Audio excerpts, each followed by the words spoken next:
Hello and welcome to Good Way for Grown-Ups. I'm your host, Holly, and I'm so glad that you're here. This is the podcast where we ask why the good way matters and how we can best walk in it.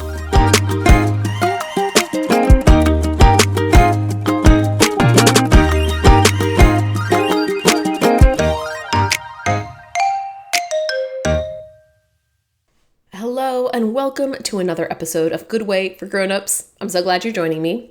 Today I want to talk about philosophy of education. I would imagine you're here because you're probably a parent or perhaps a grandparent or a guardian of a child, and you're thinking about how to educate this child, and that's a really big question. What is education? What is the goal of education? How ought we educate? This is something I think about a lot for my own children, for this podcast, and also for my own growth. I had a professor who said that schooling is K through 12, but education is a lifetime. We ought to be growing and learning our entire lives, and what happens when a child is very young and how they are formed actually kind of sets a trajectory for what the rest of their life might look like in terms of education. As I was thinking about what I wanted to share, I had a hard time articulating it. I finally gave up at one point and headed out to my garage where I have a Peloton. I mindlessly chose one of the first rides that came up, and it happened to be a 2000s pop ride. The instructor did her little intro to a song that seemed familiar, and then the first song came on. And I immediately knew what it was, and honestly, I'm a bit embarrassed to admit that. But then she started talking through the track, and after we had gotten through the warm-up, she said, honestly, never say never. I would have told you that never in a million years would I play a Nickelback song in my class. And here we are. And do I know every word to the song? Yes. Yes, I do. And it was this really funny kind of bonding moment if you were somebody who, was a teen or a young adult in the early 2000s where you can't not remember Nickelback's How You Remind Me. Well, the class continued, and the next song that came up, I found myself also knowing all the words to. Perhaps you would as well. If I say apple bottom jeans, you immediately say, and the boots with the fur. Those words have somehow imprinted themselves on the collective memory of anybody who was around at that time. The next song came on, and I heard to the left. And of course I had to respond, everything you own in the box to the left. I'll spare you the rest of the lyrics in my 30-minute pop ride. But it was interesting. A couple days later, I hopped on and I did a 2010s ride. Same kind of thing where they choose the top song from each year and the decade. But it was really interesting because I found that I didn't know those songs very well. And part of me thought, oh, maybe I was just getting older. But the truth is, I wasn't that old. But there is something that happened in between those two decades for me. I got my first smartphone in 2008 or 2009. And it really represents a paradigm shift. Not just in communication, but I think in formation. I listened to the radio a lot prior to having a phone. But then, when I got a phone, my listening habits became much more curated. I could turn on a Pandora station that would play songs just like one that I really liked. And then I got Spotify, and I started building my own playlists or finding other playlists curated by people who liked the same things as me. And the songs that I know now are very different than the ones I used to know. All right, I hope you're hanging with my metaphor, but I think education is a lot like a playlist. Let me explain. I believe education is incredibly formative. In the same way that I knew all the lyrics to these songs that were pretty meaningless, the things around us shape us. And so as we consider the process of educating a child, I think we need to consider what are those influences? What are those things that are shaping our children? I'm getting ahead of myself, so let me press pause. And I want to ask a bigger question. What is education? But what I've come to find often is that important questions have preceding more important questions that we must ask first. And so I would ask the question, well, what is the goal of a human? What's the chief end of man? In which we could answer, to glorify God and enjoy Him forever. And so if that is the goal of a human life, then how do we prepare? What does education look like when we have that end in mind?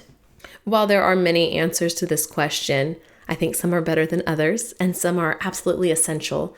And so I've created what I'm going to call a playlist of the spheres. There's this really beautiful ancient idea that's kind of lost on us today. Perhaps you know the hymn where it says, the music of the spheres. And in my father's world, if you were around for the first season, you heard Jeff singing that beautiful hymn. But this idea of the music of the spheres is that everything in the world is in harmony. It's not just literal music being played by instruments. It's that the entire way that the world works and interacts is all playing the same song, and it's God's song. Perhaps you hear echoes of that if you're a Narnia fan. And so what I'm really asking is, how do we form or attune ourselves to this music of the spheres, this deeper reality? Okay, so my playlist includes what I consider to be the top hits or distinctives of a classical Christian education inspired by Charlotte Mason. Up first, wisdom and virtue. The goal of education is to produce children who are wise and virtuous and give glory to God, like we said earlier. It's not enough merely to know the right things. Students also need to act out the right things. And that can be a tricky thing. David Hicks, in his book Norms and Nobility, says, "The purpose of education is not the assimilation of facts or the retention of information, but the habituation of the mind and body to will and act in accordance with what one knows." He's really riffing on Plato and Aristotle here, where even back to the earliest writings that we have on education, this idea of knowledge is linked with behavior and action. You don't separate those things. And what causes those things to kind of bind together is affection or love. St. Augustine talked a lot about loves. What we love forms who we are. Perhaps you've read the author James K.A. Smith, where he talks about how you are what you love.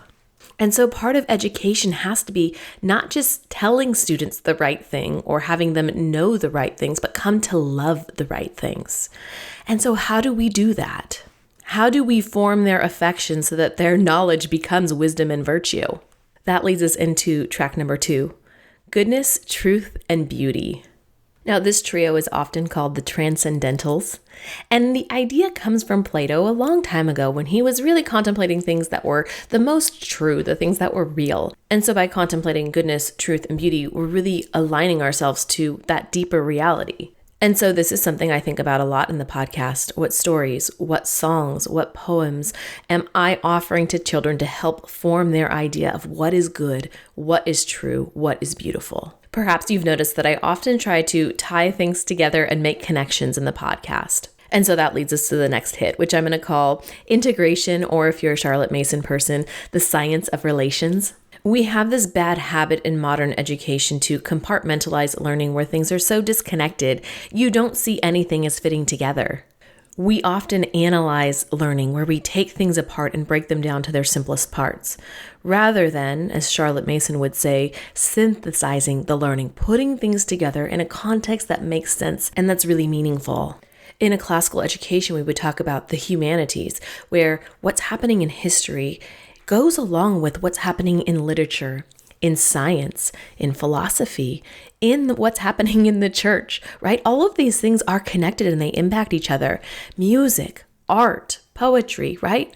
And so when we're able to see these things as a whole, we understand at a much deeper level. I would also argue that this just makes learning so much more enjoyable. The way that all these things come together is also important. And so the next track I'm going to call The Great Conversation.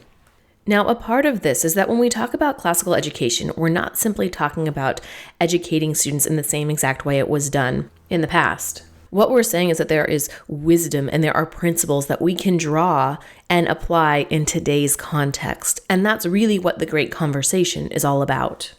In classical Christian education, we read great books and enter into the Great Conversation, which is saying that we enter into considering, responding to these old ideas that have been built upon people throughout history.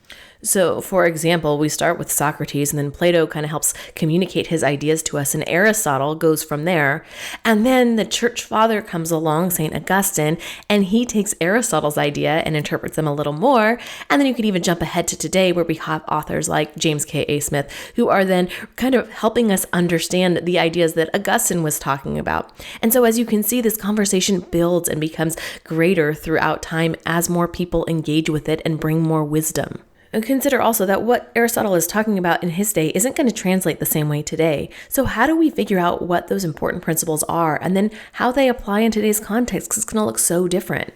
Classical education is concerned with thinking about those principles more deeply. We want students to be formed in such a way that they are ready and capable of engaging with the world today. We don't want kids that are just hiding in caves reading old books, right? We want students that are able to engage with today's culture and make it better. So this brings us to our next hit, which I'm titling Scholae. Now, if the things I have talked about so far don't at least seem a tiny bit overwhelming, if not more, I don't know what does. This is a really grand endeavor that we have laid out. And so how we do it is also important. Charlotte Mason says education is an atmosphere, and I think that really captures this idea. In the word scholae, you probably hear the word school, but you might not know that it actually comes from a Greek word that means leisure. For context, looking at Aristotle can enlighten this a little bit for us. So in his context, he talks about work, amusement, and leisure, where work is physical labor, and then amusement would be like relaxation and a break from that work. But then there's this totally separate thing called leisure. And I think we often, in our modern context, consider leisure synonymous with amusement, where it's just relaxing, watching Netflix, mindlessly scrolling, right? But the word leisure actually means something entirely different. He would say that leisure is actually the time we have to contemplate what is real. And so it would be the time that we use to nurture our talents, our tastes, things that elevate us beyond and above just menial work. So with that in mind, we kind of get a different idea of what perhaps you might call schoolwork. Is what we're doing calling us to something higher, or is it just utilitarian work that's going to get us a good job someday? Scholae is an atmosphere where students are able to contemplate and enjoy learning. And so the way we as teachers or homeschool moms present the learning, it matters. How are we engaging with these ideas that are calling students into something higher? I can give you an example here. The other day, my sons and I were working on a math problem, and it was a bit of a logic problem. It was complicated. They're in 5th grade. They became very frustrated with me, asking how I could possibly torture them by asking them to do this problem. Well, I encouraged them, and they kept working. And about 10 minutes later, one of my sons ran over to me with a huge smile on his face, and he said, "Oh my gosh, is this it?" And I checked his answer, and I said, "Yes, you figured it out." He jumped up and down and said yes, and was so proud of himself, right? And I think that's a picture of what Scholae is. It wasn't just sitting down to do a math problem so that he could check it off so that someday he can get a job that uses math. It was engaging with a deeper reality of how numbers work. Scholae isn't just sitting under a tree and nature journaling, although it is that. It's a way of learning in which we fill our God-given capacity. There are many more tracks that I could add to this playlist, but I'm going to end it with the last one. I'm going to call it lifelong learning. This idea that K through 12 is schooling, but a lifetime is education. We don't just want to form students who get good grades and get into good colleges and get good jobs. Our goal is much grander than that.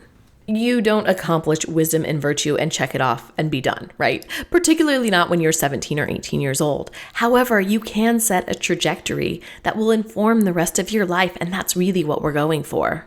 This is really good news for those of us who didn't receive this kind of education. Hope is not lost. You can start now.